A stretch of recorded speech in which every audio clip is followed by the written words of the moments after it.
Assalamualaikum warahmatullahi wabarakatuh. Di video ini saya akan menjelaskan tentang tips mengerjakan soal-soal sifat koligatif larutan. Harapannya adalah mudah-mudahan bisa membantu memahami bagaimana mengerjakan soal-soal sifat koligatif larutan tersebut. Yang pertama adalah perlu kita mengenali dalam soal itu larutan yang terlibat adalah elektrolit atau non-elektrolit. Ini contoh-contoh larutan elektrolit dan non-elektrolit, harap untuk dilihat dan dipahami ya. Kenapa? Karena di dalam soal ini nanti ada faktor Van Hoff ya, yang harganya 1 plus N-1 kali alfa. Nah ini.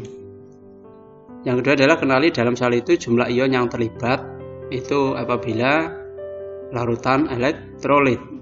Contohnya ini. Jadi ada NaCl, berapakah jumlah ion yang terlibat? Ya, maka dia harus jelas larutannya elektrolit apa non-elektrolit. Nah, kalau elektrolit dia akan terionisasi menjadi Na+ dan Cl-, sehingga jumlah ionnya di dalam NaCl itu adalah 2. Nah, ini kalau dimasukkan ke faktor Van Hoff, yaitu I sama dengan 1 plus N-1 kali alfa, maka akan ketemu. Yang ketiga adalah ya harus hafal rumus sifat koligatif larutan dan mampu menerapkannya, mulai dari penurunan tekanan uap, kenaikan titik didih, penurunan titik beku, dan tekanan osmotik. Itu nanti harus tahu betul ya, termasuk fraksi mol, molalitas, rumus mol, dan seterusnya.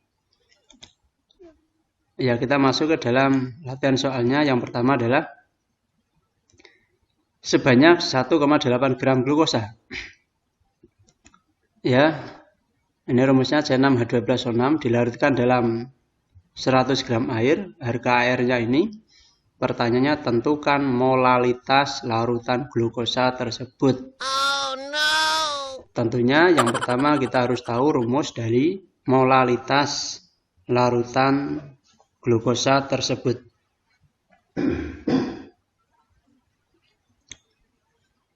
Ini rumusnya. M sama dengan massa dibagi MR kali 1000 per P. Lalu datanya kita masukkan di sini. Massanya 1,8, MR-nya adalah 180. Ya, menghitung dari ini tadi ya. AR-nya. Ini dihitung AR-nya dijumlah ketemu 180. Dikali 1000 per 100, ini 100 gram air. Sehingga ketemu 0,1 molar. Jadi molalitasnya adalah 0,1. Lalu yang kedua, sebanyak 27,6 gram etanol. Nah, ini etanol sama seperti tadi ya, non elektrolit juga, dilarutkan dalam 54 gram air. Pertanyaannya tentukan atau hitunglah fraksi mol etanol dan fraksi mol air. Iya, kita harus tahu rumus fraksi mol etanol juga fraksi mol airnya. Ini rumusnya ya, mol etanol dibagi mol total. Fraksi mol air berarti mol air dibagi mol total. Ingat, rumus mol itu sama dengan massa dibagi MR. Jadi kita harus menghitung dulu molnya masing-masing. Dari sini berarti ya, berarti kita hitung molnya etanol itu 27,6 dibagi MR-nya etanol. Lalu molnya air itu 54 dibagi MR-nya air. Sehingga ini ketemu fraksi mol etanolnya, kita masukkan, kita hitung ya. Ketemulah 0,167. Lalu untuk fraksi mol air ya sama dengan menerapkan rumus ini. Nah, kita hitung ketemu 0,833. Ingat, di dalam perhitungan ini kita harus benar-benar teliti dan sering menghitungnya berkali-kali.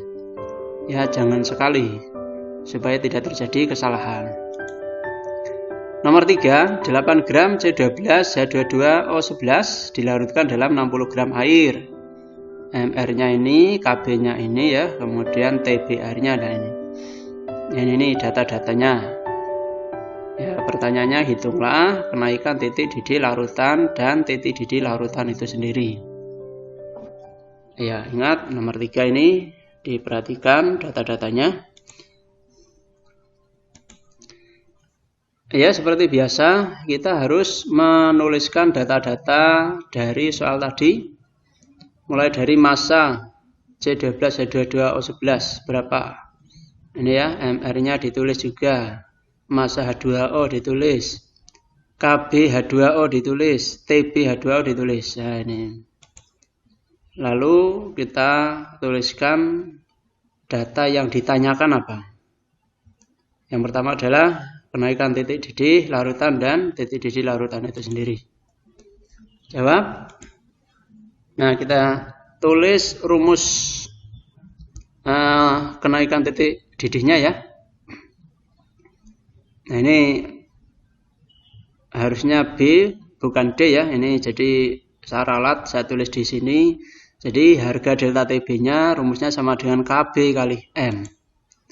Lalu kita masukkan delta TB sama dengan KB, molalitasnya itu massa dibagi MR kali 1000 per P. Sehingga data ini tadi KB-nya 0,512, massanya 8, MR-nya 342 kali 1000 dibagi massa airnya adalah 60. Sehingga ketemu ya 0,2 derajat Celcius. Ini kenaikan titik didihnya 0,2 derajat Celcius ya.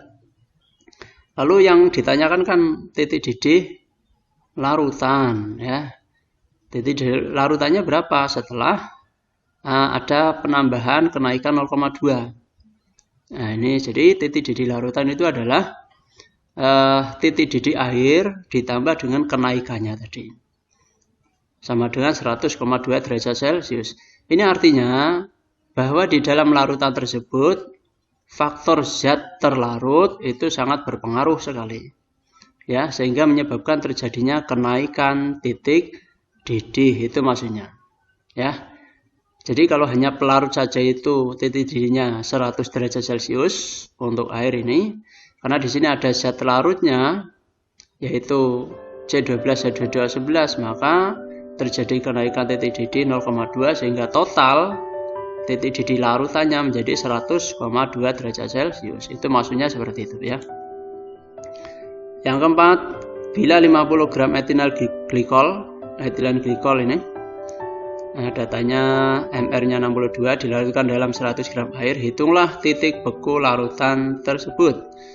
Harga KF air ini 1,86. Beda ya, ini tadi KB air itu 0,512, ini KF air 1,86. Ya, seperti biasa kita tulis data-datanya. Dari soal ini kita tulis data-datanya untuk memudahkan menghitung saja ya. Nah, yang ditanya adalah berapakah TF larutan. Jadi kita masukkan rumusnya, delta TF sama dengan KF kali molalitasnya. Ya, kita masukkan massanya 50 dibagi MR-nya 62 kali 1000 per 100. Sehingga penurunan titik bekunya itu adalah 14,1916. Ini terjadi penurunan titik beku sekian ini. Lalu yang ditanyakan berapakah titik beku larutan tersebut? Artinya dengan penambahan etilen glikol ini apakah menyebabkan terjadinya penurunan? Nah, seperti itu kan. Kalau hanya pelarut air saja ini kan titik bekunya adalah 0 derajat Celcius. Nah, setelah ditambahkan etilen glikol, apakah menjadi lebih turun? Ya, ini setelah kita hitung, jadi 0 derajat Celcius dikurangi 14,9916 ketemu min 14,9916 derajat Celcius. Jadi ini penurunannya adalah ini. Nah, jadi ini ya beberapa soal yang mungkin bisa membantu untuk memecahkan persoalan di materi sifat koligatif larutan. Terima kasih, mudah-mudahan bisa membantu. Harapannya selalu semangat belajar ya. Ada kurang lebihnya minta maaf. Saya akhiri. Assalamualaikum warahmatullahi wabarakatuh.